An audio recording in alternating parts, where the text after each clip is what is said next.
I pledge allegiance to the flag of the United States of America and to the republic for which it stands, one nation, under God, indivisible, with liberty and justice for all.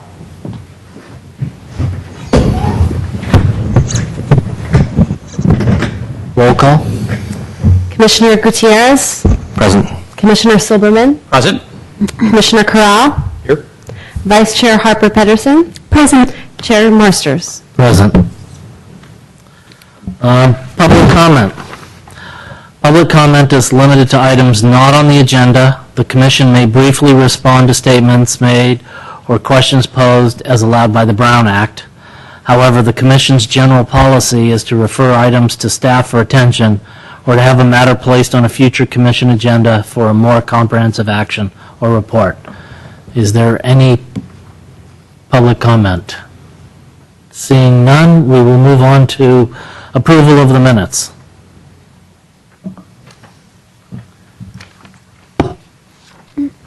Any changes? Anybody have any changes? No? Would somebody like to make a motion? Move approval. Second. All those in favor? Aye. All those opposed? New business. Item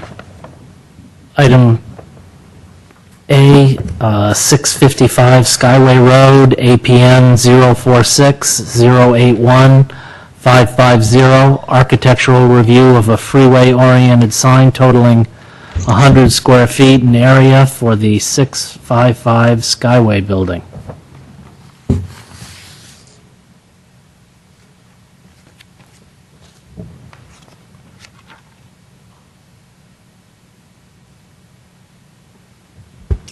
Good evening, members of the Planning Commission. My name is Gavin Monahan, and I will be taking you through the application for 655 Skyway Road.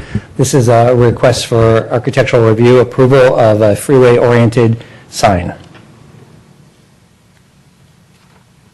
The site description there on Skyway Road is just south of the Holly Street interchange. It's located between US 101 and the airport. Our municipal code, or specifically our sign ordinance, requires review by the Planning Commission and approval of architectural review for any sign that's located visible from US 101 or within 100 feet of the right-of-way. In this case, both would probably apply. The site is a flat 3.2-acre location. You can see its proximity to the airport with the plane there in the upper left-hand corner. The zoning is GCI, which is a general commercial industrial. It's one of our new zoning districts. Allows for a variety of different uses. And the general plan is planned industrial, which covers most all of our industrial areas. The existing use is a multi-tenant building.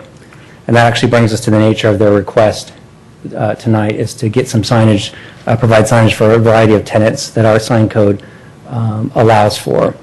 The project description includes 3 new sign cabinets featuring a total of approximately 89 square feet. This will be added to an existing monument sign that will remain in the front of the property that has, it's a Skyway building, and it also has their address. For calculation purposes, we counted the Skyway building section, but not the addresses. We typically don't count the addresses as towards a sign penalty or towards the total sign allowed, square footage for sign allowed. The requested entitlement is a single entitlement, and again, that's for architectural review. We now actually call this design review in the code. We did not edit the sign section of the municipal code and our zoning ordinance with our last round. We intend to do it in the near future. So at this point, that section of the municipal code refers to as architectural review, which we now call design review. So you'll see design review most likely on everything except for signs at this point. It was the old term that we used for Planning Commission approval of these types of entitlements. The requested sign is a picture of it here. It's 3 basic cabinets mounted to the face of the building. The type of the cabinet is, it's an aluminum extrusion. It's designed to slide the names of different individual tenants in. This particular property owner has had requests of the tenants to have a better face of their businesses. Some of them are down hallways. If you walk around the building, you'll see there's some sort of narrow hallways. They don't all have frontage. It's difficult for them to get the name of their business out. We do allow for names of individual businesses to be on the doors of businesses and not count towards the sign total. But that's not particularly beneficial for someone driving by, or even a person that has a new appointment with that particular CPA or any of the other businesses that are in there. They wouldn't necessarily find them or know where their business is located. So that's the request for tonight, is to provide some signage for the individual tenants. The nature of the sign is designed, again, for quick change because there's quite a few tenants in the building, and they do come and go on a non-infrequent basis. The existing sign here is the Skyway building, has the address. If you saw Google Earth pictures of it, or if you were by there a few months ago, they had another sign with a phone number on the building that would have counted towards their sign totals, but it was removed. I'm not sure it was there by benefit of permit. It had been there probably for decades because it was plastic and it turned yellow, and the owners removed it. So they're now in conformance. All the existing signage on the property is legal and permitted, and will remain this front monument sign here, and then the proposed signage would be accompanying it, taking the total square footage to just below 100 square feet, which is what their maximum allowed is for this particular site. See if there's anything else that I want to cover on this. Planning staff is reviewing this, we reviewed this under our standard architectural review findings. These appear in the sign codes. You'll see that they're slightly different wording than some of our newer findings in the zoning ordinance. This particular proposal conforms and meets the required findings. These are the findings that you must make to grant architectural review approval for permanent signage on any building that faces US 101 or is within 100 feet of the right-of-way. This project also conforms to all the requirements of Title 18 and also applicable sections of our general plan. Staff's recommendation is for approval tonight, subject to your review and approval. And I do have a formal motion, which I will leave up on the slide if you would choose to approve this tonight. I'm available for questions. I don't have the applicant here. They asked if they were required to be here, and I said it's not a mandate. So they were deciding whether they were going to attend or not. Any questions for staff? Not for me. Just one quick clarification. Just to be clear, the new signage wouldn't have any lighting or anything, No, right? it's not. Okay. It's not illuminated at this point. So I have one question, and that is, when I drove by there are several other signs on the property. So there's a flight school sign at the driveway, there's an A-frame, and there's 3 flags sitting there. And I So- wondered if any of those count towards the square footage, or whether those signs are going to stay there. Good question. Is the flight school sign, is it pushed into the ground? Yeah, it's on a pole. Yeah, I think it's come and gone, and when I was there, it was not there, at least I didn't see it at the time I was there, so it would not be part of the approval. A-frames are not allowed, so we currently have a prohibition for A-frames unless they're for nonprofits and sanctioned by the city and with some very strict regulations. And A-frames, by their nature, tend to come and go, appear and disappear, so we do our best to be vigilant with code enforcement, but the A-frame signage is typically fairly low on the code enforcement continuum of priorities, but it would not be permitted. Flags, depending on what type they are exempt, so the U.S. flag, colored, a lot of These are like the pole flags. like the kind the cell phone companies use, I think they call them sail fins. Yeah. There's their advertising or a business name on it. I don't remember. Yeah, because I didn't see those, exactly. but those would not be allowed if they're advertising. Okay.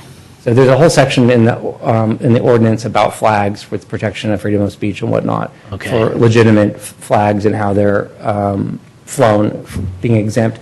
But the flags that become, I think the trade name for them are sail fins, or they have different types of names for them, would count towards their total sign.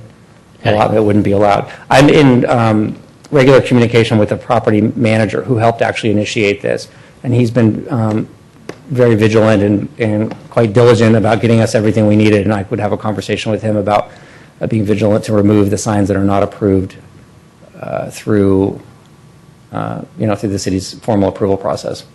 Great. That was all I had. Yeah, they must have removed them. I went there today. I didn't see any of that. I was there yesterday. Right? So they may be temporary things that they put up on the weekend when they have more people going to the flight school or something. So We'd hope that they would go away when they have the opportunity for permanent signage yeah. announcing their business. That would be Yeah. the goal, and we would be, yeah. We will Certainly, I will talk to the property manager about it. Okay. Thank you.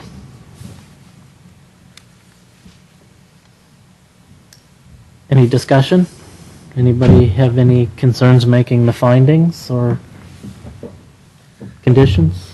No real concerns. I mean, I think it's more of a superimposing. I don't love the way it looks in the picture, but I think that's more of a Photoshop thing than an actual thing, and certainly my objection wouldn't be enough to not approve it. It seems to be in compliance with all the codes, so. Great. Somebody want to make a motion? I move that the Planning Commission approve the request of Martin Eisenberg representing 655 Skyway Building for approval of 3 new building-mounted signs for 655 Skyway Building totaling 89.1 square feet of area based on the findings and for the reasons incorporated in the staff report. Second. All those in favor? Aye. All those opposed? Okay, thank you. Public hearing. Item A, 301 Industrial Road, APN 046-051-020 and 070. Architectural review of a sign program including freeway-oriented signs, campus wayfinding and directional signs, and a conditional use permit approval for temporary construction signage.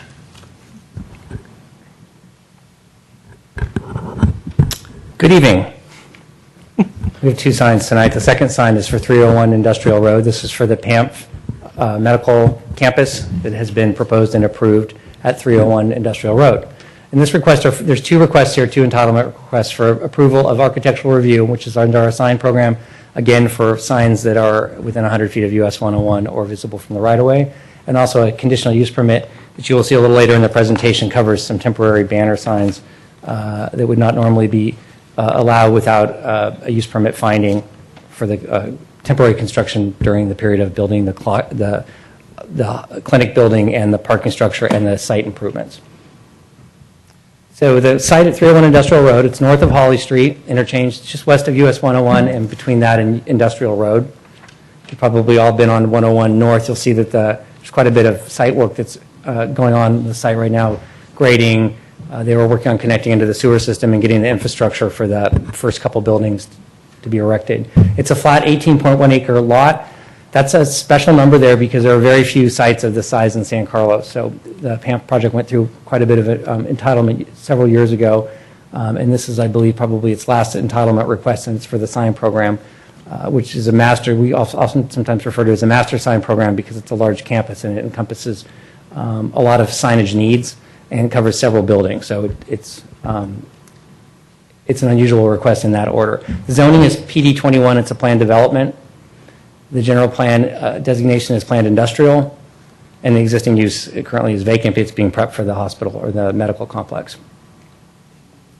The PAMP sign program was outlined as condition number 14 of their architectural review permit. So this was their original permitting and entitlement program that came before you several years ago for the construction of the medical campus, which includes a parking structure, infrastructure improvements, a clinic building, and a future hospital. And then there's some miscellaneous ancillary buildings that are also would be constructed for serving the needs of the campus.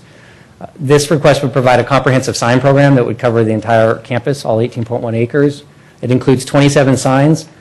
And within those, you have the company name, logo, there's on-site wayfinding, and quite a bit of informational signage.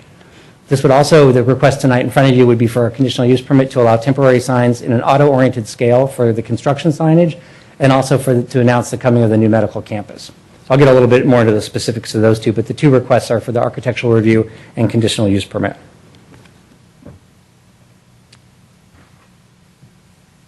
These are the 2 entitlements. I'm going to start going into the signs here. The project request originally, or as it stands in front of you, is for 27 signs. Of those 27 signs, if you go through the plans that we were provided to you, some of them are below the size that the planning department or the city would review. There are things like parking signs, small pole parking signs, building signage that belongs on doors, entrances to buildings and whatnot, that would be exempt from your review. Larger signs, including this one here, which is their monument sign at the entrance at 301 Industrial, are subject to review, architectural review, as are the building-mounted signs and some of the larger signs that face out an industrial road. So what planning staff recommended to the applicant, and we've worked throughout community development, to devise a sign program that brings in front of you requests for permanent approval of the design and installation based on locations and the design and request you see in front of you tonight for 5 of the signs. And those are the signs that would really be defined as signs that you would normally review. So these are 2 monument signs out on Industrial Road. They're kind of tombstone shaped, for lack of a better description. This horizontal-based monument sign, and then 2 building-mounted signs. One of them faces 101, and the other faces Industrial Road. And I can go through each of those. They're all included in your plan set, and their numbers for reference are 1, 2, 3, 23, and 24. So these are the signs that we are asking for you to review and approve in a permanent size and location tonight. The other 22 signs are either smaller in nature or they're located inside the campus. And again, this is unique to San Carlos. We don't have campus facilities. There's some, obviously, elementary schools and a couple of larger companies, but nobody that we'd really define as a campus. So the rest of the 22 signs are located inboard of this campus. They're not seen from Industrial Road or US 101. And those are mostly wayfinding signs, directional signs, and informational signs. These are things you'd see that say parking structure ahead or medical clinic with an arrow to the left, or even, you'll see in the details, even information about handicap parking or temporary parking on a pole. So the basic informational wayfinding and directional signs. Those are the type of signs that we would like to, in the future, at a staff level, or at the planning level, or community development level, review and approve for minor changes or for relocation or addition of. I think it's not possible at this point in time to know that the wayfinding signs, as well as they're laid out, will work for this campus, especially because the hospital's not built yet and may not be built till a later phase. And we would like to offer the ability to modify those internal wayfinding signs without having to reapply, have the applicant reapply for a planning commission approval. So that's it's a big hurdle, and it's quite a bit of expense, and also it does slow their ability to adjust to needs that they have on the campus. This is the basic request in front of you for the sign design review and sign program for tonight. So the first sign I'm going to go over the 5 signs that I'm going to describe in detail tonight. This is a landscape-based sign. It would be out on Industrial Road. It's made up of high-quality materials. The materials reflect those same materials that you see that were in the approved plans for the hospital. And this is intentional so that it has a cohesive feel to the property and to the campus and the site in general. This is the Palo Alto Medical Foundation sign and the insignia that would be on the building. So one of these would be mounted on the clinic building facing 101. One of these is mounted on the clinic building facing Industrial Road. At this point in time, the freeway-oriented sign is illuminated. It has a series of a multitude of internal small lights that help light it up. The sign facing the residences on Industrial Road is not illuminated. So that's what you'd be approving tonight. And that's in a reflection, I know, of sensitivities and also the appropriateness of signage and what audience is it trying to capture. Freeway-oriented, important to have it be backlit or be illuminated. Industrial Road probably less so, based on the types of times that people will be entering the clinic and hospital. The nature of the sign and also the surrounding community and neighborhoods are all important to take into consideration. If they wanted to change that to an illuminated sign, they would have to come back in front of you. So we just wanted to make that clear to the Planning Commission tonight. These are 2 additional Industrial Road location signs. These are monument signs, and these would be illuminated. The formal motion tonight asks for these to be illuminated along with one of the building-mounted signs and the landscape monument sign with the address on it. The staff report, I believe, describes them as non-illuminated. There are some similar non-illuminated signs on campus, but these 3 monument signs on Industrial Road would be illuminated. These have a system of light. They're lit on the inside, and the light passes through. I have the applicant and also the architect working on the program here tonight, and they can describe it probably greater detail with their expertise with signs, but they're not intended to cast off a lot of light. There were specific guidelines and limits in the original entitlement package that limits the light on the property boundary, I believe, to 2 candle feet of illumination. So that was specific, and it's something that's it's a metric that can be measured and enforced. So those are the 5 signs. I can go back through them again later if you have questions, that we're asking for you to approve in a fixed location and design. The other 22 signs, are made up of things. I gave you some examples here. This is, for instance, would be a sign that could be on the door of a building. Conceivably, as you could imagine, entering into a clinic or a hospital, or even a parking structure, information about their times, operations, who owns it. These are very standard parking type signs that you would expect to see in a parking lot or near a drop-off zone or a handicap area and whatnot. And this is a lesser height, 5'6", wayfinding sign. These are the type that we could expect to be modified in the future, whether they need additional ones. And that's really, I think, what we get at is that they may need additional ones. We could approve them and say you can mix up and move the 22 that you're requesting around on the site. But I think most likely when I see how sites evolve over the years, they need additional signage at some point to help direct people. And I think only opening and being in operation and seeing how the flow goes through the campus will we really know that. And so these, again, would all be signs that were not visible from US 101. That's one of the criteria. It's actually in our entitlement documents. And also 50 feet or greater distance back from industrial roads. So it really defines them as campus-type signs, campus signage. The architectural review findings, again, these are from our original sign ordinance. There are 4 findings that need to be made in order for the Planning Commission to approve this request tonight.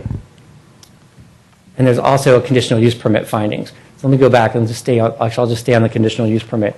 The request for the sign program also includes temporary construction and basically coming soon signage.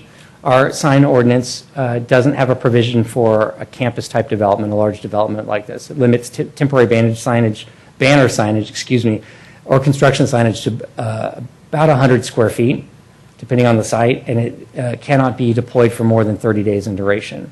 So it doesn't address a hospital that's being erected at 4 floors or a medical office building and parking structure and hospital being erected over a longer period of time on a much greater scale and with the freeway-oriented message that they're trying to get out. So the request is for a 16 by 100-foot temporary banner. The idea with that would be this reinforced, rubberized, or strong canvas or some other type of material banner.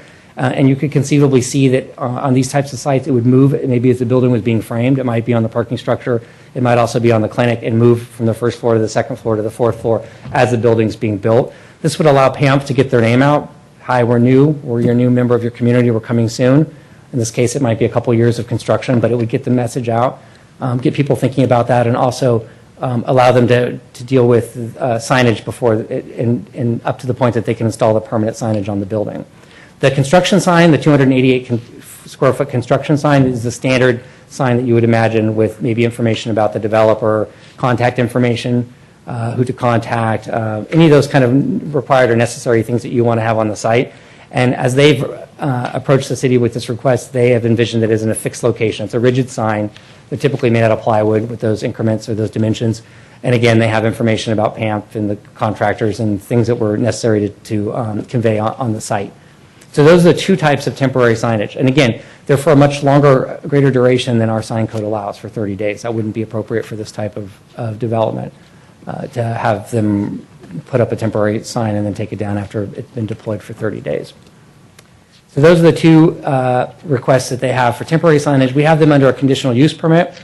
This allows us to attach a variety of conditions that you'll see that we have in front of you. There's both a draft code compliance certificate, which covers the architectural review, and there's a draft conditional use permit that covers the request for the temporary construction signage and also the banner signs.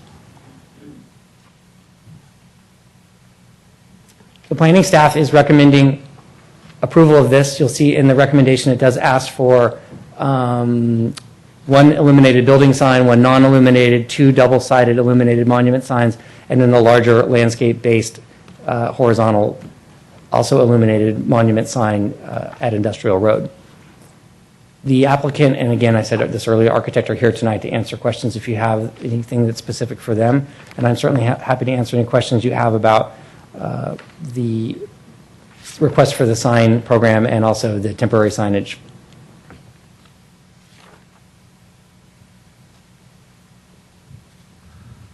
Do you have any questions?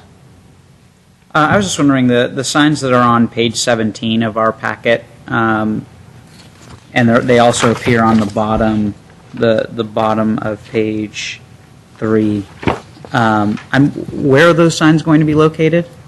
And I assume these are 3 separate signs. I was kind of curious as to where they were located on the building. Sure. Can you describe what? I don't have the same number. And I apologize. So basically, it's there's one sign that is. I think he knows it by number. There's 301? Well, 301 I think is the address, isn't it? Mm-hmm. So there's the number 301. There's a sign that says Palo Alto Medical Foundation, a Sutter Health affiliate, San Carlos Center, in vinyl logo. And then there's a third sign that says Palo Alto Medical Foundation, Sutter Health Affiliate, San Carlos Center, with the hours on it, a Prop 65 warning, a handicap sign, and looks like a baby drop-off. Oh, okay, yes, those are just I provided those as examples of the internal wayfinding signs. Oh, so these are just internal wayfinding signs? Yes, and those are Okay. numbers on the plans that were produced by Kate Keating and Associates on page 2 in the 8.5 or the 11 by 17. Those, I think, mostly appear around, I need to look at their list here, maybe 25, 26, 27, 22, 21, 20. These are the locations on the kind of internal in front of the clinic in the parking structure, if I'm following you correctly. On page 3 of the full-size plans, there's a listing of all of the signs requested in their numbers, and then those numbers correspond back on the site plan. Okay, yeah, but the one on my page 3, the numbers are written over. There's handwriting. I'll show you. Yeah. Maybe that's the issue.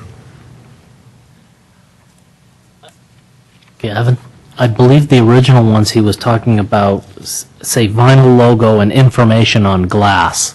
Yes. So I think those are signs that are actually on the doors to the project. Correct, And yes. not actually on the, Okay. not Yes. actually wayfaring signs, wayfinding signs. So the second set that you're talking about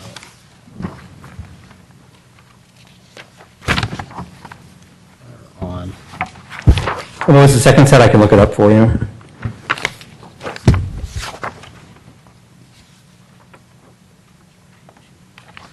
I was looking here and here, but that makes sense. I mean, they didn't look like signs that would be on a building yet. no, those are on the glass door. As they were being described, I was under the impression they would, which didn't make sense to me. Yeah. And frankly, they didn't look very attractive to Yeah, be on a that's- building, which was going to be my comment, so I'm happy that they're not. And that's what you're looking at down here also? Yeah, that's right. So that's just a smaller version of the larger Yeah. version that you Okay. see there. So they're That was my only they're question. just door signs Okay, that was my only. on the glass. I just have one question, again, about the illumination of the smaller signs facing industrial. Did you say that it was a limit of, did I hear that right, 2 candle feet? 2 candle feet, yes. What is a candle foot? It converts to lumens, and it's not something that I have a lot of expertise Okay. in. But it can be, you can use a scale, you can use a device, a meter that can actually measure it. So if a person said, I think that the lighting is above and beyond what's allowed, you can go to the site and use a meter to actually measure it. I see. As opposed to us saying not too bright, you'll see on other approvals, they'll say reduce glare or prevent glare, and then the question is what's glare or what's bright Right, or right. what's impacting a neighborhood. Those are subjective, but having measurements in either lumens or candle feet, you have a metric that can be measured with a meter Okay, that the industry agrees upon, so. okay. And is 2 candle feet illumination not very bright? It's not very bright, Okay. yeah. That was my For lack of a more guess, but- sophisticated description, it's not real bright. Okay. That was my question. Thank you. Ralph? I was curious, where is the coming soon, the really large sign? Where's that going to be located? And Stella's here today, she works with them as their architect. They envision having it on the building, and we talked about the size of it, and actually we're discussing what was an appropriate size. And then came to a couple of internal thought processes, and one of them was, first, it's freeway oriented, so the sign needs to be large enough that when people are traveling at a freeway speed, they can take it in without having to stop or look or squint at it. So that was kind of one of the thoughts. And the second is it's going to be on a building that I believe goes up physically 5 floors. And so as the building's being erected, the sign would move up on that. So if you look at on the site plan, the buildings they're not really parallel to 101. They kind of hit 101 at a bevel. Right. So it would be on, and they haven't specified where. And we did not ask them, I have to be fair, we did not require them to specify where the temporary banner signage would be. And I know from experience framing these types of buildings or erecting these types of buildings, there's times where part of the building won't even exist. So the banner signage may need to be facing 101 to the south more, and as that part of the building is finished or the next section gets built, they can move the sign to another location. But are they planning to put this sign up before there's any building? No, from my understanding, the banner sign would be on the building. The rigid sign would be on the site. So the rigid sign could be erected as soon as this process was entitled, this request was entitled, and the banner signage would have to be on a building. So, and a banner sign that big needs to be fixed to an immovable object. They create quite a bit of drag, and they're usually engineered, or they have holes in them, or they're made out of a mesh. But with that size square footage, anything over 100 or 200 square feet creates quite a lot of resistance. But the plan is not to have it face industrial or No, Holly. my understanding is the plan for it would be to face 101. That's certainly something we could condition tonight as a revision to part of the CUP. I would ask the applicant at some point to come up and maybe share their thoughts of where they envision the sign. But my understanding after speaking with them several times is that it would be facing 101, and that's part of the reason of the size of it, because traffic on industrial is quite slow. People stop, can look to the right or the left, see the sign, take down information. On 101, the message needs to be larger, so as you're passing by at 65 miles per hour, you can take it in. That's all I had. Okay, and the question that I actually had was back here. So the reason for the amount of the signage exceeds the maximum threshold is due to the temporary signage and not the permanent signage. So the permanent signage is within code, and the temporary signage throws them into excess? Yes. So yes, the temporary signage is over. If you read the section of our code that covers temporary signage, it is over the allotment. The sign program that they're asking for, we have a section in our code that allows them to ask for a sign program, and that section of the code does not have a limit. It doesn't have a number next to it. Okay. So we're using that section of the code under a sign program, which we have very few sign programs in San Carlos, and this would be by far the largest and most significant out of all of them. As a special request to allow for this amount of square footage of signage, which is appropriate. Actually, the building-mounted signs are not large compared to other buildings of their size that you might see in the peninsula, the ones that say Palo Alto Medical Foundation on them. But yes, it's part of a sign program. It would be allowed. Okay, thank you. Would the applicant like to speak?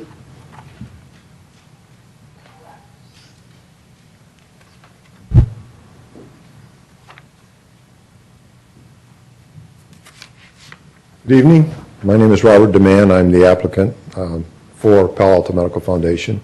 And if you have any questions, I'd be happy to answer them.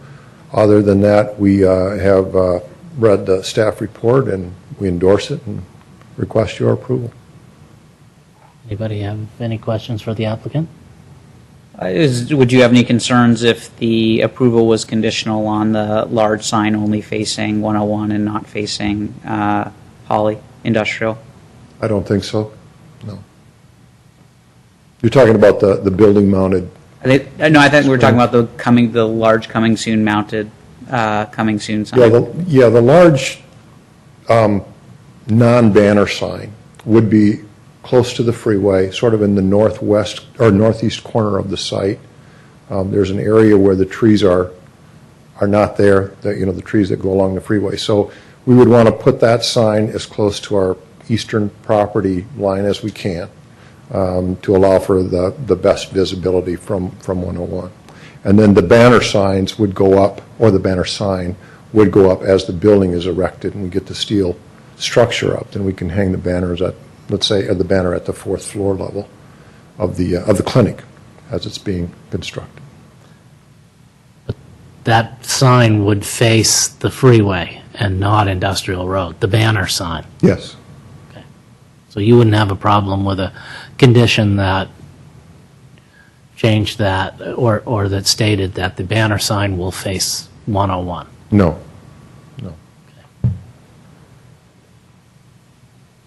Works for me. No other questions? Thank you. Thank you. Is there anyone from the public who would like to speak?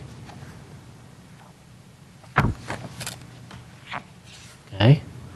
Seeing none, do I have a motion to close the public hearing? I move that we close the public hearing. Second. All those in favor? Aye. Aye. And now we have discussion.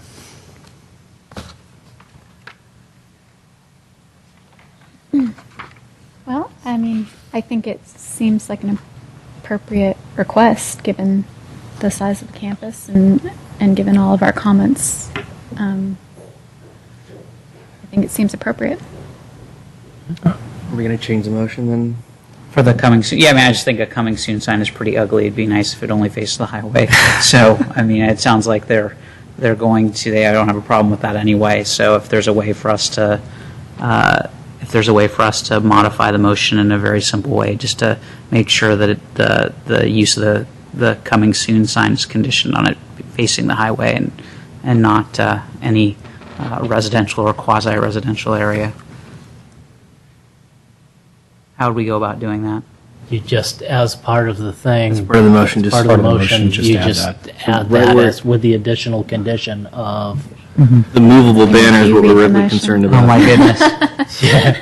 I'm trying to find where's the temporary Second banner to the last sign. line. It's right at the end. Wait, there. yeah, Yeah. for a maximum of a Okay. temporary fixed and movable banner with the condition that. Yeah. Okay, That I it could do that. face 101. Yeah, I have no problem with that. I'm anxious to hear you do it. Yeah. Yeah. All right. Does anyone else have any comments before I give this a shot? No, I Nope. think that's fine. All right. I move that the Planning Commission approve the request of Robert Demand, representing the Palo Alto Medical Foundation, for architectural review approval for a sign program to include 27 signs, 5 of which are approved for a fixed size design and location, including an internally illuminated wall sign for the clinic building, a building-mounted sign oriented toward Industrial Road, non-illuminated, an illuminated double-sided monument sign adjacent to Industrial Road, 2 illuminated monument signs located adjacent to Industrial Road, 22 various directional and wayfinding signs within the campus, and conditional use permit approval for a maximum of 1,888 square feet of temporary fixed and movable banner signage as described for 301 Industrial Road, conditioned on the banner sign facing only 101 and not facing at any time either Industrial Road or Holly, as described for 301 Industrial Road, San Carlos, based on the findings and for the reasons incorporated in the staff report. Amazing. I'll second that one. Before we vote, I just, I want to, shall we say, make a friendly amendment based on the discussion that Gavin gave us about the ability to have additional signs. And there's nothing in the motion that says that we would be a little bit flexible in the potential number of signs. But those would be on campus Those would be signs. Those would be on campus with 27 signs, but there's an actual limited number of 27 signs. So do we want to make an adjustment there? It's part of the draft conditional use permit, is Okay. one of the conditions. So by making this motion to approve the request tonight, you will be setting in the wheels in motion to Okay.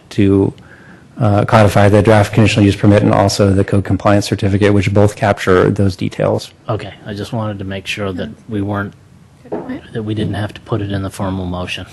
Okay. No other discussion? All those in favor? Aye. Aye. Aye. All those opposed? Motion passes. Okay, we move on to reports, correspondence, and general information. Report on recent city council actions. No reports. Planning Commission comments or reports. I actually was wondering, now I recognize I understand the Brown Act, so I'm going to be very careful here. But I was thinking about our last meeting and our discussion of the Transit Village, and I have some questions that I want answered before we meet again on that. And I'm wondering whether the best way is to describe what I'm interested in knowing more about in a venue like this during comment from the commission at a subsequent meeting, or if it would be better for me just to send an email with the questions to Deborah and maybe copy you. Yes, I believe that the best way to do that would be to send those questions to Deborah and Al Savay and ask that they be answered and that the answers be provided to the entire commission. Yes, and that has been established as appropriate protocol for other projects in the past, and that sort of, not to jump agenda here, but would lead me into item D of planning staff comments, and that might help answer your question as well. Okay, fair enough. Any other planning commissioner comments or reports? Okay, correspondence? None. And D, planning staff comments, reports, and updates of current projects. Thank you. So regarding the San Carlos Transit Village FEIR and the last Planning Commission meeting of the study session for that FEIR, an update on that is that staff and the consultants are currently researching and compiling answers to all of the questions and comments that were received at the last Planning Commission meeting. A packet of all of this information will be distributed well in advance of your next scheduled October 1st Planning Commission meeting. So perhaps at that same time, looping back to Commissioner Silberman's question, if you did indeed email your comments and or questions to both the Community Development Director and Planning Manager, those could be addressed in this packet of information that would be then dispensed to the public. Okay, thanks. And that goes for all the planning Glad you asked commissioners the who may question. I have didn't know what the questions. protocol was. And then just one last item regarding meetings as well. There will be scheduled residential design review community meetings for September. However, there is no Planning Commission meeting either on the September 4th or September 17th agendas. Excuse me. So no meetings September 4th or September 17th for Planning Commission. Correct. So we won't have another meeting until the 1st. Until October 1st. Yes. And those materials for the San Carlos Transit Village will be distributed in advance of the typical Wednesday prior to the meeting. So. Thank you. And then there will be an RDRC meeting on the 4th? Likely, okay. I'm a little concerned about that we're not going to be meeting until the 1st of October when we have such a monumental subject at that meeting. Well, Because if everything is going to be addressed, that we had concerns as well as the public concerns, shouldn't we have a chance to review that at a public meeting beforehand? No, that will actually be addressed on October 1st. And so the idea is that October 1st may be potentially the first of several meetings. So we're not going to, my guess is that, and I'm just guessing, is that there will be enough things to talk about that we will have at least a second meeting in October and potentially a third is what the current plan is. Okay. And especially with our 10:30 deadline, I want to make sure that we don't rush to make a decision about this, that we actually talk about all of the issues. I agree. Great. Okay? Anything else from anyone? Meeting adjourned.